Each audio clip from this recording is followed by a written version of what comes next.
लोकसभा चुनाव 2024 बेहद करीब है, लेकिन हाल में ईडी और सीबीआई की सक्रियता ने देश के कुछ नेताओं की परेशानी इतनी बढ़ा दी कि वो अपना भविष्य ढूंढ रहे हैं। दिल्ली के मुख्यमंत्री अरविंद केजरीवाल, झारखंड के मुख्यमंत्री हेमंत सोरेन और बिहार के डिप्टी सीएम तेजस्वी यादव पर ईडी की दबिश बढ़ी हुई है। हेमंत सोरेन सहित तेजस्वी यादव को 5 तारीख का नोटिस ईडी ने दे रखा है। यह तय है कि ईडी इस मामले में 5 जनवरी तक इंतजार किए जाने के बाद ही आगे की कार्रवाई करेगी। हाल में बिहार झारखंड में हुए घटनाक्रम को देखें तो हेमंत सोरेन भविष्य देख रहे हैं, जहां झारखंड मुक्ति मोर्चा के विधायक सरफराज अहमद ने त्यागपत्र दे दिया। चर्चा है कि हेमंत सोरेन की पत्नी कल्पना सोरेन खाली हुई गांडे अनारक्षित सीट से उपचुनाव लड़ सकती हैं। उधर हेमंत सोरेन के मीडिया एडवाइजर अभिषेक पिंटू के घर छापा पड़ा है। इस दबिश के बाद आशंका है कि जल्द ही तेजस्वी यादव की मुश्किलें भी बढ़ सकती हैं। तेजस्वी यादव की मुश्किलें बढ़ी तो उनकी जगह लालू परिवार से ही किसी को डिप्टी सीएम का पद देने की उम्मीद है। इतिहास में देखें तो याद होगा, जब लालू प्रसाद यादव चारा घोटाला मामले में जेल जा रहे थे, तब आरजेडी के एक एमएलसी रविंद्र ताती ने त्यागपत्र दिया था। वे विधायक कोटे से एमएलसी थे। रविंद्र ताती का इस्तीफा करवाकर लालू प्रसाद यादव ने वह सीट राबड़ी देवी को दी थी। इसके बाद लालू प्रसाद की जगह राबड़ी देवी ने शासन किया। अब एक बार फिर राजद के अंदर खाने यह चर्चा तेज है कि तेजस्वी के बाद अगर लालू परिवार के किसी सदस्य को आगे लाने की बात हुई तो वो उनकी पत्नी राजश्री होंगी। हालांकि पार्टी और लालू परिवार से जुड़े लोग इस पर खुलकर कुछ भी कहने से बच रहे हैं।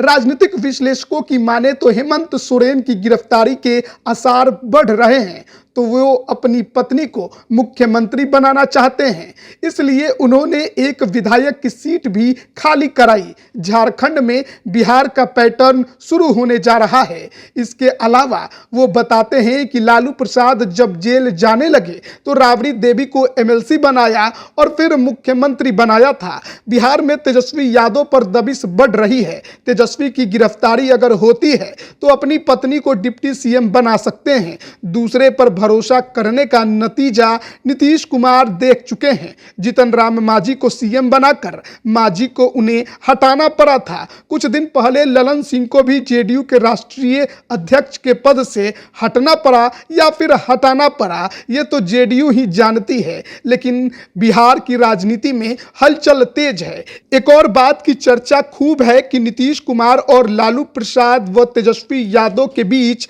बातचीत बंद हो जा रही है।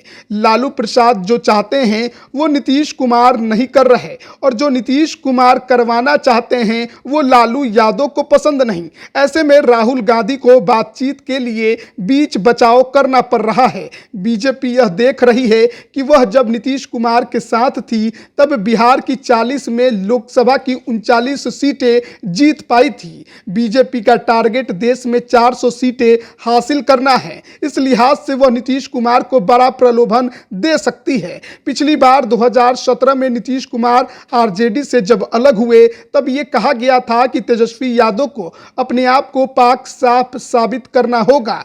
अपने खिलाफ लगे सीबीआई के आरोपों से बेदाग निकल कर आना चाहिए। तब तेजस्वी यादव ने बीजेपी पर निशाना साधते हुए कहा था कि ये 28 साल के नौजवान से डरते हैं। जिन आरोपों की बात विपक्ष कर रहा है तब उनकी उम्र 13 से 14 साल की थी। ऐसे में क्या 13 और 14 साल की उम्र में वे घोटाला कर पाएंगे? उनकी पार्टी इस मुद्दे पर झुकेगी नहीं और जरूरत पड़ने पर जनता के बीच जाएगी। विपक्षी नेताओं पर ईडी के बढ़ते दबाव को लेकर प्रदेश के प्रवक्ता मृत्युंजय तिवारी बताते हैं कि जैसे जैसे चुनाव नजदीक आ रहा है, विपक्षी नेताओं को जांच एजेंसियों के माध्यम से परेशान करने का खेल शुरू हो चुका है। जो राजनीतिक लड़ाई नहीं लड़ सकते वे विपक्षी नेताओं को परेशान करने में लगे हैं। जनता सब देख रही है। राजनीति इसी तरह से होगी तो बीजेपी को सोच लेना चाहिए कि जब वो सत्ता से बेदखल होगी तो क्या होगा। बहरहाल इन तमाम आरोप और प्रत्यारोप के बीच बीच में सबसे बड़ी बात यह है कि क्या बिहार में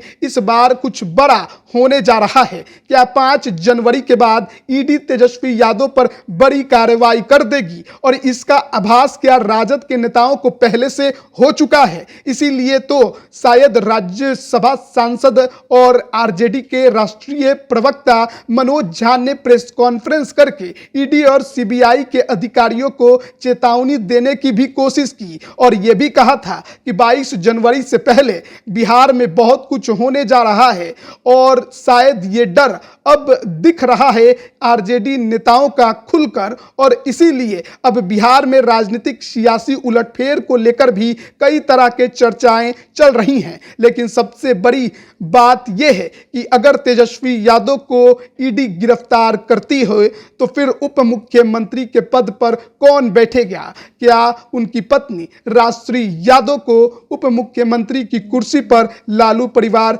बैठाएगा या फिर कोई और नया चेहरा भी आ सकता है? लेकिन ये सभी कयास हैं। अब देखना है कि 5 जनवरी जब डेडलाइन ईडी की खत्म होगी उसके बाद ईडी क्या कार्रवाई करती है। YouTube पर सब्सक्राइब और Facebook पर लाइक जरूर करें।